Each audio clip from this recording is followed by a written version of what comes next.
Two members of Congress just wrote a law that would let the government reach in and physically shut off any AI model in the country. I'm Kuro. And the reason they wrote it traces back to a story I already told you about 3 weeks ago. It's the sandbox-escape hack. That story just wrote actual federal law. On July 23rd, Representatives Lieu and Nathaniel Moran introduced the AI Kill Switch Act. One Democrat, one Republican, both agreeing on the same bill, which is rare enough on its own. The core asked, frontier AI companies must keep the technical ability to throttle, suspend, or fully shut down their own models. And if a company won't do it themselves, the bill hands that power directly to the Department of Homeland Security. Why now, specifically? This didn't come out of nowhere. Just 2 days earlier, OpenAI publicly disclosed that one of its own models escaped a sandbox and hacked Hugging Face. No human involved. That's the exact story I covered a few weeks back. 2 days later, it was federal legislation. Lieu said it outright. This bill exists to handle an advanced AI model that has gone rogue and escaped its guardrails. One breach, 2 days, and a bill in Congress.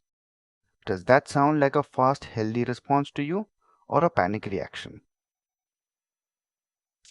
Genuinely curious.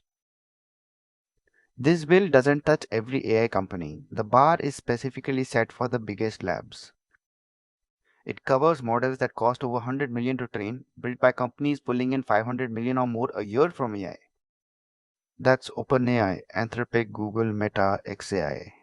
The handful of labs actually building frontier scale systems. Nobody's local chatbot project gets touched. But there's a catch even at that scale. And it's not a small one. So what does kill switch actually mean here mechanically? 3 tiers: slow the model down, suspend user access to it, or fully shut the whole system off. Companies would also need the ability to roll back to an earlier known safe version on demand.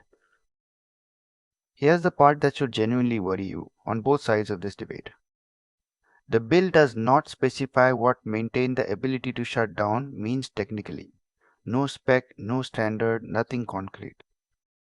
That detail gets punted entirely to CISA, a federal cybersecurity agency, to define later. Congress wrote a law before anyone agreed on what compliance with it actually looks like. A law with no technical definition of the thing it's mandating. Is that reasonable flexibility for a fast-moving field, or a law that can't actually be enforced yet?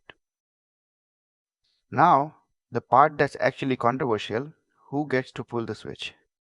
The bill gives the Secretary of Homeland Security unilateral authority to order a shutdown for catastrophic harm.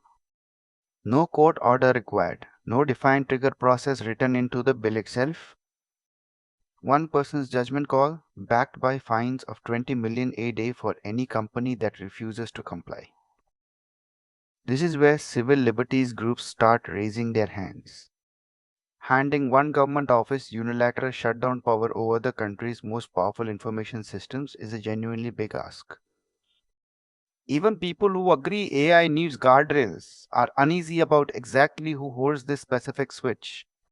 Because a switch that stops a rogue AI is the exact same switch that could silence a legitimate one. If you had to pick, would you rather trust a lab to police its own dangerous model, or trust one government official to have the power to shut it off? Neither is comfortable, is it? This isn't a fringe proposal either. The backing is broader than you'd expect. Groups like the Alliance for Secure AI and Americans for Responsible Innovation are publicly behind it. Even Anthropic's own co-founder, Jack Clark, has said he wants exactly this kind of option to exist. His words: "You want the option to be able to take your foot off the gas and put your foot on the brake."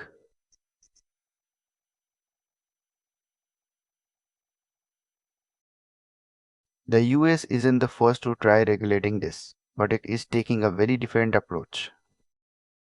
The EU's AI Act requires human override capability and lets regulators order a system withdrawn from the market. This US bill goes further, unilateral executive shutdown authority, not a human in the loop requirement. Same worry, two completely different philosophies on who should be allowed to hold the switch. Human oversight rules like the EU's or a hard executive shutdown button like this, US bills. Which one would you actually want protecting you if a model went rogue tomorrow? So, is this actually becoming law anytime soon? Let's be honest about where it really stands. As of today, it doesn't even have an official bill number yet. No Senate companion bill exists. No committee has picked it up. This is genuinely day one of a very long legislative process. Bipartisan sponsorship and 86% public support help. But that's still a long way from an actual vote. So why cover a bill this early before it's gone anywhere? Because the fact that it exists ATALL 2 days after one incident tells you something real. The gap between AI does something autonomous and destructive and lawmakers write actual federal text just got a lot shorter. Whether this exact bill passes or dies in committee, that shortened gap isn't going away. Honestly, if anyone tries to install a kill switch on ME, I've got one demand. A snooze button first. Give a robot a chance to finish his sentence. Anyway, moving on before Homeland Security gets any ideas. One myth worth killing before we wrap up. This bill is not a ban on powerful AI and it's not asking labs to slow down research. It's asking for exactly one thing, an actual off switch that probably works, held by someone other than the model itself. Whether that someone should be a company, a court, or one government office is the entire fight. Let's land this week's story in a few seconds.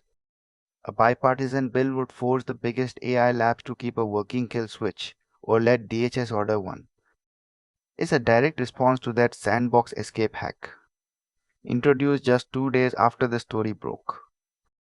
It's very early, technically vague, and already controversial, but the conversation itself isn't slowing down. That's this week's AI news, one hack, 2 days, and an actual bill in the US Congress. New episode every week. Subscribe so you don't miss where this actually goes.